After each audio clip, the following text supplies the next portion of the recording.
Bienvenidos a mi casa. En este álbum de Queen se puede apreciar cómo era el estudio de Mirabar en Francia. El estudio, este es el Superbeer, donde se grabó parte del The Wall, el de Pink Floyd, ¿no? Y más o menos nos podemos imaginar cómo eran los estudios antiguamente. Que era, originalmente esto era un restaurante y fue convertido en estudio.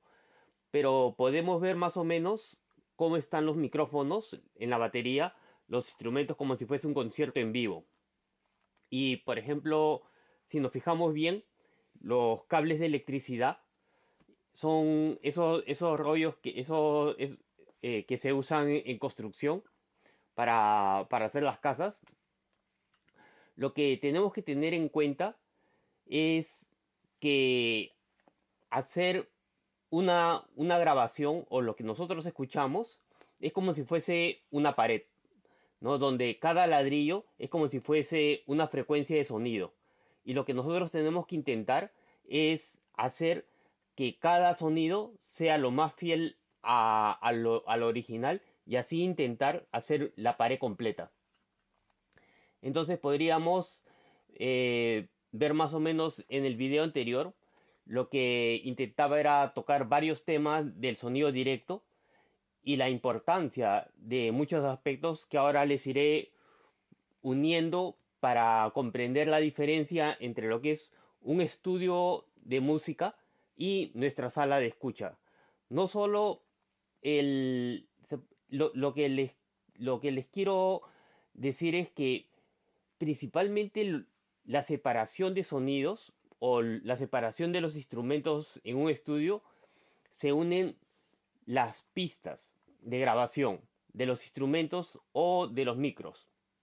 Y dependiendo la distancia, por ejemplo, del que canta hacia el micrófono, se puede dar cierta profundidad de sonido. Si el micrófono o, por ejemplo, se graba una guitarra acústica, también cómo ponen los micrófonos, si está más cerca la salida de la caja acústica, se le pone un micrófono viendo, por ejemplo, a los trastes, o se hace de alguna forma para que obtenga toda la información, ¿no? Y a veces se utiliza lo que le llamaba las distancias de onda o la medida de onda para poder reproducir ciertos sonidos con un tono más fuerte. Y entonces se utilizan a veces no solamente uno o dos micrófonos, sino que se utilizan más micrófonos para grabar sonidos cerrados, sonidos abiertos e incrementar esas notas que uno desea. Y además, eh, en la sala de mezcla, uno lo que hace es unir los sonidos a través de algunas técnicas de grabación para que cada pista que uno va uniendo sea relativamente igual cuando se hace la música final, ¿no? Pero en el medio se ecualiza y muchas veces se le cambia la fase, por ejemplo, en los micrófonos que están arriba de la batería, se cambia la fase para que no tenga un problema con el micrófono que está abajo, ¿no? O a veces se aumentan algunos efectos sonoros. Y luego se hace toda la mezcla y se une y ya se hace el sonido final. Dependiendo de cada pista, los ingenieros pueden crear escenas muy parecidas a lo que originalmente fue, ¿no? Como si fuese un concierto. Y si uno, por ejemplo, desea en los estudios de grabación que la voz esté centrada, por ejemplo, que la voz esté en el centro de la música, lo que hacen es que el gain, se puede decir el volumen, sea en las dos cajas acústicas que suenen igual. Y entonces tendría más o menos el vocalista estaría en la parte del centro. Y si le vamos agregando, por ejemplo, guitarras o bajos o algún instrumento musical, ¿no? Lo que, lo que da ese sonido, la sensación de que esté moviéndose del lado izquierdo al lado derecho, normalmente es el volumen que se le da o el gain que se le da a cada instrumento musical. Y así uno puede más o menos ubicar en qué punto del sonido entre los dos parlantes lo quiere posicionar. Además uno puede dar profundidad poniéndole a veces eh, reverberación, o la misma sala le da ese eco que le da una sensación de profundidad. Y a veces uno puede poner dos instrumentos parecidos que estén sonando casi iguales, y en ese caso hay una cosa que le llaman enmascarar al otro instrumento, y entonces se hacen algunas técnicas para que no se sobrepongan encima del otro y suenen con calidad. Todas estas técnicas que se utilizan es para crear una escena, no una escena completa, que luego llega el producto final que nosotros lo compramos, nosotros lo disfrutamos. Pero nosotros, al solo tener dos cajas acústicas, sobre el derecho y el izquierdo, no podemos mover como si fuese en un estudio por pistas. Ya solamente tenemos dos posibilidades, y es moverlo todo completo. Lo podemos mover, si movemos con el balance, lo podemos mover hacia un lado, hacia el otro. ¿Cuál es el problema? Si por ejemplo nosotros tenemos, digamos, desde nuestro punto de vista, ¿no? Estamos escuchando la música, digamos, la música que escuchamos sería en el lado contrario, ¿no? Nosotros estaríamos aquí y estaríamos escuchando a los músicos como si estuviesen entre nuestros parlantes, ¿no? Y cuando nosotros tenemos, por ejemplo, que ecualizar un sonido, ¿no? Tenemos que tener mucho cuidado, porque al subir o bajar cualquier frecuencia, unos dB más o unos dB más o menos, lo que estamos haciendo es subir o bajar el volumen en esa zona específica. Por ejemplo, 2.5 decibelios más o menos va a mover 10 grados. ¿A qué me refiero con eso? Que por ejemplo, nosotros estamos aquí y el triángulo rectángulo vendría a ser algo así, el triángulo equilátero, ¿no? Aquí más o menos hay un promedio de 60 grados, y entonces el centro estaría en esta zona, que sería, digámosle, 0 grados, y aquí tendríamos una caja acústica y la otra aquí, ¿no? Si nosotros le subimos, o la diferencia entre las dos cajas es 2.5 decibelios, la sensación que nos va a dar es de que se ha movido más o menos 10 grados, ¿no? Más o menos sería 10 grados.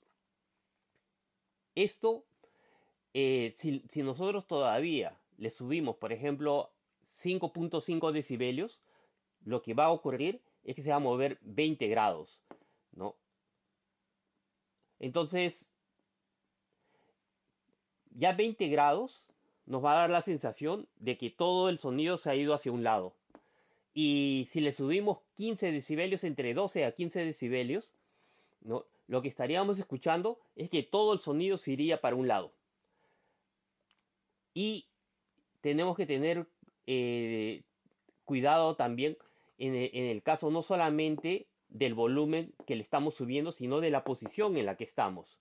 Si nos desfasamos del centro, un promedio de 7.6 centímetros, lo que estamos creando es un desfase de más o menos 220 microsegundos.